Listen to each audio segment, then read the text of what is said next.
সারা শুভেচ্ছা। আপনারা 24-এ যেভাবে প্রতিরোধ করেছিলেন, আমরা যে নতুন বাংলাদেশের স্বপ্ন দেখতেছি, সেখানেও চট্টগ্রাম থেকে আমরা একই রকম সমর্থন পাবো।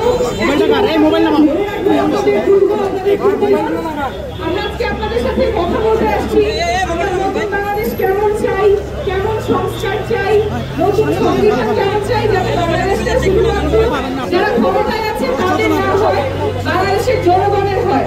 ক্ষমতায় যারা থাকবে শুধুমাত্র তাদের জবাবদিহিতা কিছু গোষ্ঠীর কাছে যাতে না হয়, সাধারণ মানুষের কাছে যাতে যারা ক্ষমতায় থাকবেন, যারা সরকারে থাকবেন, যারা বিরোধী দলে থাকবেন, তারা যদি সাধারণ জনগণের কাছে জবাবদিহিতা তাদের নিশ্চিত করা যায়।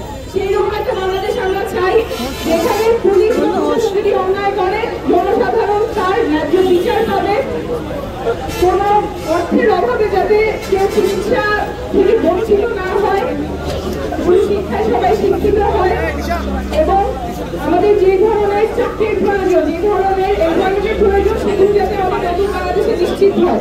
কিন্তু কি ধরনের বাংলাদেশ চাই সেগুলো নিয়ে আপনাদের সাথে কথা বলবো। অনেকগুলো জায়গা আপনাদের সাথে কথা হবে, আপনারা সাথে থাকবেন। ধন্যবাদ।